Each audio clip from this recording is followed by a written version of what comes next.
Welcome to back my channel easy study চ্যানেলের পক্ষ থেকে আজকে ক্লাসে সকলকে আন্তরিক শুভেচ্ছা অভিনন্দন। আশা করি তোমরা সকলে ভালো আছো, সুস্থ আছো। তো 2025 সালের নবম দশম শ্রেণীর শিক্ষার্থীদের আজকে বাংলা সাহিত্যের দ্বিতীয় পার্ট লাইব্রেরি রবীন্দ্রনাথ ঠাকুরের লেখা, এটা আমরা আজকে পড়ব এবং এখান থেকে আমাদের এই ভাষাগুলো সহজ ভাষায় বোঝার চেষ্টা করব এবং গল্প থেকে আমরা অনেক কিছু শিক্ষার চেষ্টা করব। তো প্রথমে আমাদের একটা বেশি মোস্ট ইম্পর্টেন্ট যেটা, যে কোনো একটা জিনিস আমরা কিন্তু সকলেই জানি যে বাংলা অনেক সহজ, বাংলা পড়া কোনো ব্যাপারই না। বাংলা পড়লে অনেক অল্প টাইমে আমরা পড়তে পারি, নিজেরাই পড়তে পারি, এর জন্য কোনো শিক্ষক লাগে না, এটা একদম ঠিক কথা। কিন্তু বাংলাতে দেখবা প্লাস ওঠে না, বা বাংলাতে সবথেকে খারাপ রেজাল্ট করা যায়। কেন? কারণ আমরা ওইটা গুরুত্ব দিই না, আমরা ভাবি যে ওটাতে এমনিতেই ভালো রেজাল্ট করা যায়, ওইটাকে আবার পড়া লাগে ও পরীক্ষার আগের রাত্রেবেলা 5-6 সালের বোর্ডের প্রশ্নগুলো সলভ করলে আমরা পাশ করে যাব। হ্যাঁ, পাশ হবে, কিন্তু ভালো রেজাল্ট কি হবে? তো ভালো রেজাল্ট করার জন্য কিছু টেকনিক আছে, আর সেই টেকনিকগুলো আমরা আজকে জানবো। পুরো ক্লাসটা সাথে থাকার জন্য আমন্ত্রণ জানাচ্ছি সকলকে। তো প্রথমে আমাদের যেটা করতে হবে সেটা হচ্ছে, যে কোনো একটা গল্প, প্রবন্ধ বা উপন্যাস পড়ার সর্বপ্রথম আমাদের যে কাজগুলো করতে হবে সেটা হচ্ছে প্রথমে আগে লেখক পরিচিতি পড়তে হবে। তো লেখক পরিচিতি, এখানে যেহেতু রবীন্দ্রনাথ ঠাকুর আছে তাই রবীন্দ্রনাথ ঠাকুর সম্পর্কে আমাদেরকে আগে পড়ে নিতে হবে। তারপর তার লেখা উপন্যাস, তিনি কত সালে জন্মগ্রহণ করেছেন, কত সালে মৃত্যুবরণ করেছেন, তিনি সর্বপ্রথম নোবেল পুরস্কার পেয়েছেন কত সালে, এবং এই সংক্রান্ত তথ্য আমাদেরকে জানতে হবে। তো এখানে দেখো, এই জায়গাতে কিন্তু রবীন্দ্রনাথ ঠাকুর সম্পর্কে দেওয়া আছে, এখান থেকে তোমরা একটু পড়ে নিও। আমি গত ক্লাসে সুন্দরভাবে তার লেখনী বা তার জীবন কাহিনী এবং তার জীবন বৃত্তান্ত, তার জন্মসাল, মৃত্যুসাল, তার লেখা উপন্যাসগুলো মনে রাখার টেকনিক সব কিছু কিন্তু আমি শুভা যখন পড়িয়েছি গত ক্লাসে তখন কিন্তু খুব সুন্দরভাবে আলোচনা করে দিয়েছি। তো তোমরা অবশ্যই এইগুলো একটু পড়ে নিও, আর এখান থেকে এই দাগানোগুলো অবশ্যই একটু দেখে যেও, কারণ পরীক্ষায় কিন্তু এখান থেকেই প্রশ্ন করা হয়। তো তারপরে দেখো, এখানে আমাদের দেওয়া হয়েছে এই যে শব্দার্থ পড়ব। এখানে দিয়েছে কল্লোর মানে ঢেউ, শঙ্খ মানে শামুক জাতীয় সামুদ্রিক মাছ বা প্রাণী, ও উল্লঙ্ঘন মানে পার হওয়া বা লঙ্ঘন করা, আর অমৃতলোক মানে স্বর্গ বা বেহেশত, কৈলাস মানে হিন্দু ধর্মের দেবতা শিবের বাসস্থান হিসেবে বর্ণিত হিমালয় পর্বতের উঁচু স্থান। তো এখানে দেখো লাইব্রেরি এ সম্পর্কে কিছু লেখা আছে, পাঠ পরিচিতি। তো প্রথমে আমাদের শব্দার্থ পড়তে হবে, পাঠ পরিচিতি পড়তে হবে, তারপরে আমাদের লেখক পরিচিতি পড়তে হবে। এই তিনটা জিনিস যদি আমরা পড়ি, একটা গল্পের কিন্তু 70% আমাদের এমনি কভার হয়ে যায়। তো এখানে দেখা দেওয়া আছে পাঠ পরিস্থিতি। লাইব্রেরি প্রবন্ধটি ওই রবীন্দ্রনাথ ঠাকুরের বিচিত্র প্রবন্ধ গ্রন্থের অন্তর্গত। তাহলে লাইব্রেরি কোথা থেকে আমাদের নেওয়া হয়েছে? দেখো, বিচিত্র প্রবন্ধ গ্রন্থ থেকে নেওয়া হয়েছে। তো এটা কিন্তু প্রশ্ন আসবে যে তোমার পঠিত লাইব্রেরি প্রবন্ধটি রবীন্দ্রনাথ ঠাকুরের লেখা কোন গ্রন্থের অন্তর্গত? বিচিত্র প্রবন্ধ। এটি তার বিচিত্র প্রবন্ধ গ্রন্থের অন্তর্ভুক্ত। এই প্রবন্ধে রবীন্দ্রনাথ লাইব্রেরি এর গুরুত্ব তুলে ধরেছেন। তিনি লাইব্রেরিকে মহাসমুদ্রের কল্লোর ধ্বনির সাথে তুলনা করেছেন, কেননা লাইব্রেরিতে মানবতার ধ্বনিরাশি বইয়ের পাতায় বন্দী হয়ে থাকে। বইয়ের ভেতর দিয়েই আমরা আকাশের দৈববাণী থেকে মহাত্মাদের কথা পেয়ে থাকি, যাদের সান্নিধ্য আমাদের কখনোই পাওয়া সম্ভব নয়। বইয়ের ভেতর দিয়েই আমরা তাদের পেতে পারি। বই আমাদের অতীতের সাথে সেতু বন্ধন গড়ে তোলে। এই বই এর স্থান হলো লাইব্রেরি। এই লাইব্রেরিতে মানব হৃদয়ের উত্থান পতনের শব্দ শোনা যায়। লাইব্রেরিতে সকল পথের, সকল মতের মানুষের সম্মেলন ঘটে। লাইব্রেরির মহত্বের কথা বর্ণনা করে লেখক বলেছেন, জগতের উদ্দেশ্য কি আমাদেরও কিছু বলা নেই? আমরা কি কেবল তুচ্ছ বিষয় নিয়ে কলহর করে বেড়াবো? লেখক শেষে আশা ব্যক্ত করে বলেছেন, বাঙালিরা জেগে উঠেছে, তারাও আপন ভাষায় লিখে বিশ্বের জ্ঞান ভাণ্ডার সমৃদ্ধ করে তুলবে। লাইব্রেরি প্রবন্ধে রবীন্দ্রনাথ ঠাকুর বই পড়ার সঙ্গে জ্ঞানের সম্পর্ক উপস্থাপন করেছেন। প্রবন্ধটি আমাদের বই পড়া, পাঠ এবং জ্ঞানের প্রতি আগ্রহী করে তোলে। তো এখানে একটা বিষয় তোমরা যদি খেয়াল করো, এই যে আমাদের লেখক বা বিশ্বকবি রবীন্দ্রনাথ ঠাকুর, এনাকে সম্পর্কে কি আমরা কখনো জানি বা এনাকে কি আমরা কখনো দেখতে পেয়েছি? হ্যাঁ, দেখতে পাইনি। আবার তার সম্পর্কে আমরা কিছু জানিও না। তার সম্পর্কে জানার একটাই মাত্র মাধ্যম, সেটা হচ্ছে বই। কারণ বই থেকে পড়লে আমরা কিন্তু তার সম্পর্কে জ্ঞান আহরণ করতে পারি, তার সম্পর্কে জানতে পারি। তো এই যে নবী রাসূল বা মহানবী সাল্লাল্লাহু আলাইহি ইসলাম বা বিভিন্ন ধর্মগ্রন্থ যেমন শ্রীকৃষ্ণ, তো আরও বিভিন্ন ধর্মে যে প্রধান প্রধান দেবতা বা নবীরা আছে, তাদেরকে আমরা কি দেখেছি? না, তাদের দেখার সৌভাগ্য কিন্তু আমাদের হয়নি। তো তাদের সম্পর্কে জানতে হলে আমাদের অবশ্যই কি বিভিন্ন ধরনের বই পড়তে হবে, বিভিন্ন গ্রন্থ পড়তে হবে, কোরআন শরীফ পড়তে হবে, তারপরে গীতা গ্রন্থ পড়তে হবে, মহাভারত পড়তে হবে। তো এইগুলো পড়ার পরেই তো আমরা তাদের সম্পর্কে জানতে পারবো, তাই না? আর এই যে অতীতের সাথে আমাদের বর্তমানে যে একটা মেলবন্ধন, মানে অতীত সম্পর্কে জানার একটাই মাত্র মাধ্যম, সেটা হচ্ছে বই। আর এই বই যদি আমরা না পড়ি তাহলে কিন্তু আমরা কিছুই জানতে পারবো না, এটাই কবি বলেছেন। আর বই পাবো কোথায়? অবশ্যই লাইব্রেরিতে, সেটাই আর কি। তো এখানে দেখো, মহাসমুদ্রের শত বৎসরের কল্লোর কেহ যদি এমন করিয়া বাঁধিয়া রাখিতে পারিত যে সে ঘুমাইয়া পড়া শিশুটির মতো চুপ করিয়া থাকিত, তবে সেই নীরব মহাশব্দের সহিত এই লাইব্রেরির তুলনা হয়তো। এখানে ভাষা চুপ করিয়া আছে, প্রবাহ স্থির হইয়া আছে, মানবতার অমর আলো কালো অক্ষরের শৃঙ্খলে কাগজের কারাগারে বাধা পড়িয়া আছে। ইহারা সহসা যদি বিদ্রোহী হইয়া ওঠে, নিস্তব্ধতা ভাঙিয়া ফেলে, অক্ষরের বেড়া দগ্ধ করিয়া একেবারে বাহির হইয়া আসে, হিমালয়ের মাথায় ওপরে কঠিন বরফের মধ্যে যেমন কত কত বন্যা বাধা আছে, তেমন এই লাইব্রেরির মধ্যে মানব হৃদয়ের বন্যাকে বাঁধিয়া রাখিয়াছে। অর্থাৎ এখানে দেখো যেটা বলা হয়েছে, আমাদের এই যে বই কি কথা বলতে পারে? না, বই কিন্তু কথা বলতে পারে না। তুমি এই যে একটা বই এই সামনে রেখে দাও, সেই বই কি তোমাকে পড়ে পড়ে শোনাবে? কখনোই নয়। তোমার এই বই থেকে পড়েই তোমাকে বুঝতে হবে, জানতে হবে, জ্ঞান আহরণ করতে হবে। তো এখানে এই যে কত সহস্র সহস্র ভাষা বন্দি অবস্থায় আছে। একটা মানুষ যেমন বন্দি অবস্থায় থাকে, যেমন আয়নাঘর বলো বা বিভিন্ন কারাগার বলো, সেখানে কি বন্দি অবস্থায় থাকে। বন্দি অবস্থায় থাকলে তাদের কথা বলার ক্ষমতা নেই, বা কথা বলার শক্তি থাকলেও তারা কথা বলার সাহস নেই।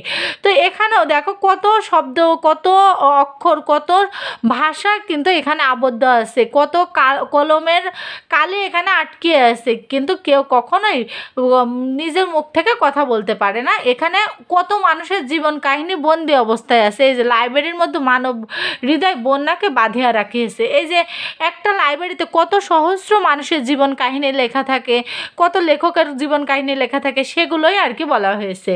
বিদ্যুৎকে মানুষ লোহার তার দিয়া বাঁধিয়াছে, কিন্তু কে জানিত মানুষ শব্দকে নিঃশব্দের মতো বাঁধিতে পারিবে? কে জানিত সঙ্গীতকে, হৃদয়ের আশাকে, জাগ্রত আত্মার আনন্দধ্বনিকে, আকাশের দৈববাণীকে সে কাগজে মরিয়া রাখিবে? কে জানিত মানুষ অতীতকে বর্তমানে বন্দি করিবে? কাল সমুদ্রের ওপর কেবল একখানি বই দিয়া সাঁকো বাঁধিয়া দেবে।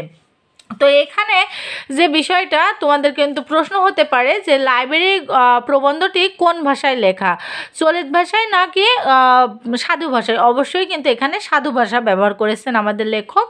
তো এই যে এখানে যেটা বলা হয়েছে সেটা হচ্ছে, আমাদের দেখো আধুনিক বাংলাদেশে মানুষ এতটা পারদর্শী যে বিদ্যুৎকে পর্যন্ত তারা লোহার তার দিয়ে বেঁধে রেখেছে, বিভিন্ন থাম্বা বা বিভিন্ন পিলারের সাথে তারা কিন্তু বেঁধে রেখেছে, সেটাই আর কি বলা হয়েছে। কিন্তু কেউ কি বুঝতে পেরেছে কখনো যে এই যে আমরা মনে করো অনেক কতদিন পরে হচ্ছে একটা ঘূর্ণিঝড় হবে, বা কতদিন পরে একটা আমাদের দুর্যোগ হতে চলেছে, কতদিন পরে আমাদের বয়স্ক কেমন হচ্ছে না হচ্ছে, আমাদের হার্টের ধারণ ক্ষমতা কেমন, সব কিছু কিন্তু এখন জানা অনেক ইজি হয়ে যাচ্ছে।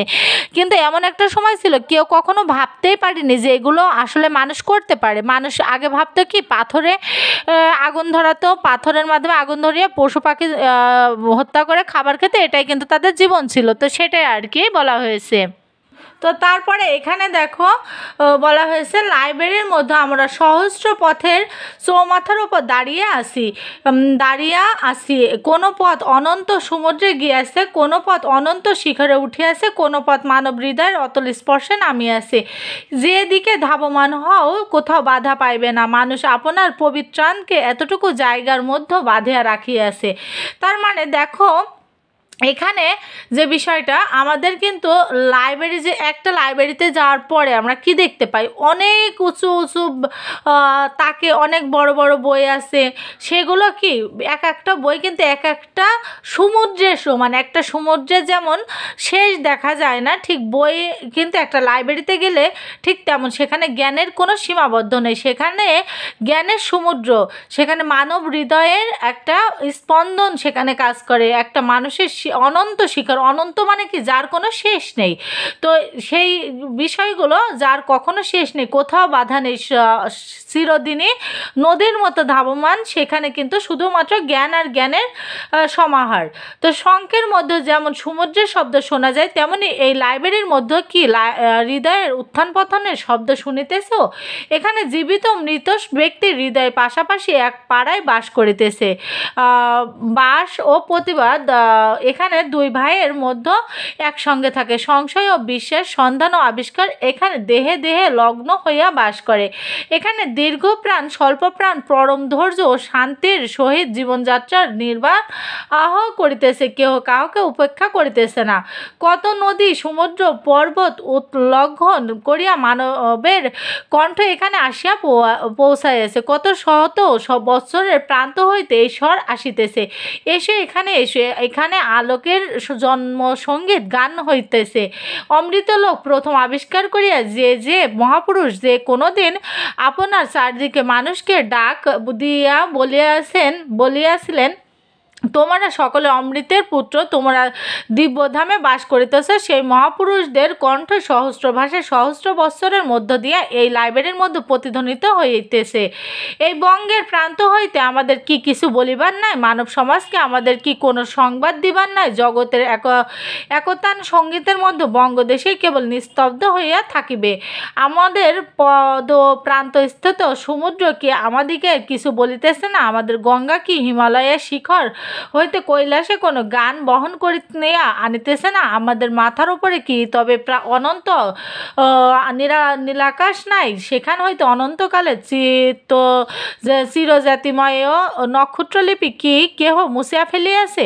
তো এইগুলো মানে কি? আসলে এখানে কিন্তু অনেক কঠিন শব্দ ব্যবহার করা হয়েছে, যেটা আমাদের বুঝতে হলে এই গল্পটা কিছু না হলেও 2 থেকে 3 বার পড়তে হবে। তোমরা করো কি? সব থেকে বেশি সমস্যা কি জানো? বাংলা সহজ ভেবে যে কোনো একবার রিডিং পড়ো, পড়ার পরে সেটা কিছুই বুঝতে পারো না, মনে হয় যে কি লিখে থেকেছে, কি বোঝার আছে, তো সেখান থেকে প্রশ্ন করলেও কিছুই বলতে পারো না। তো এখানে যে বিষয়টা সেটা হচ্ছে একটা নদী, সমুদ্র, একটা পর্বত মানে কি একটা উঁচু পাহাড়, ঠিক সেই উঁচু পাহাড় আরোহণ করা ঠিক যতটা কষ্ট মানব জন্মগ্রহণ করে সেই মানবের কণ্ঠ থেকে যে ধ্বনিটা আসে, সেই ধ্বনি বা স্বর আমাদের মস্তিষ্কে পৌঁছাচ্ছে। আবার সেখান থেকে আমাদের যে একটা বই পড়ার পরে একটা বই থেকে জ্ঞান আহরণ করা ঠিক যতটা কষ্ট, একটা পর্বত অতিক্রম করার ঠিক ততটাই কষ্ট। তো এখানে দেখো এই যে একটা লাইব্রেরিতে কত সহস্র বই আছে, কত ভালোবাসার বই আছে, কত বিরহের বই আছে, কত জ্ঞানের বই আছে, কত নবী রাসূলের দেখানো পথের দিক নির্দেশনার বই আছে, কত ধরনের বই আছে, কত সহস্র ধরনের বই আছে। একই মায়ের পেটের ভাই, এখানে বলা হয়েছে যে একই মায়ের পেটের ভাই যখন শত্রু হয়ে যায়, ভাই ভাইয়ে বিবাদ ঘটে, প্রতিবাদ ঘটে, যে তখন দেখো সব রকমের কিন্তু কথা উঠে আসে, তাই না? তো এখানেও ঠিক একটা গল্প পড়তে হলে কত ধরনের কথা উঠে আসে। একটা জীবিত মানুষের আর্তনাদ থাকে, একটা মৃত মানুষের আর্তনাদ থাকে, তারপরে শঙ্কের মাঝে যেমন বিভিন্ন সমুদ্রের শব্দ শোনা যায়, ঠিক তেমনি একটা বই পড়তে গেলে অনেক ধরনের জ্ঞান আহরণ করা যায়, অনেক কিছু আমরা নতুন নতুন শব্দ পরিচয় পাই। তো সেটাই আর কি। দেখো দেশ বিদেশ হইতে অতীত বর্তমান হইতে প্রতিদিন আমাদের কাছে মানব জাতির পত্র আসিতেছে, আমরা কি তাহার উত্তরে 2-4টি ছোটি ইংরেজি খবরের কাগজ লিখিব? অর্থাৎ এই যে আমাদের দেশ বিদেশে আমাদের বাংলাদেশ থেকে কত উন্নত বিদেশের মানুষগুলো, সেখান থেকে আমাদের পত্রিকা পাঠিয়ে দিয়েছে, সেই পত্রিকাগুলো আমরা পড়ছি, আমাদের দেশে বিভিন্ন জায়গায় সেগুলো প্রচার করছি। কিন্তু কবি বলেছে আমরা কি সেগুলো করতে পারি না? তারাও তো মানুষ, আমরাও তো মানুষ। দেখো যে একটা স্কুলে একটা ক্লাসের টপ পেয়ে আছে, অর্থাৎ ক্লাসে যার ফার্স্ট রোল সেও দিনে 24 ঘন্টা সময় পাচ্ছে, যার লাস্ট রোল সেও দিনে 24 ঘন্টা সময় পাচ্ছে। তাহলে সে যদি ভালো রেজাল্ট করতে পারে, তাহলে তুমি কেন পারবে না? তুমি কি পারছো না? বা তুমিও মানুষ, সেও মানুষ, তুমিও 24 ঘন্টা সময় পাচ্ছ, সেও 24 ঘন্টা সময় পাচ্ছে, তাহলে তুমি কেন ভালো রেজাল্ট করতে পারবে না? এখানে ঠিক সেই বিষয়টাই, একটা বিদেশি মানুষ যদি পত্রিকা তৈরি করতে পারে, তাহলে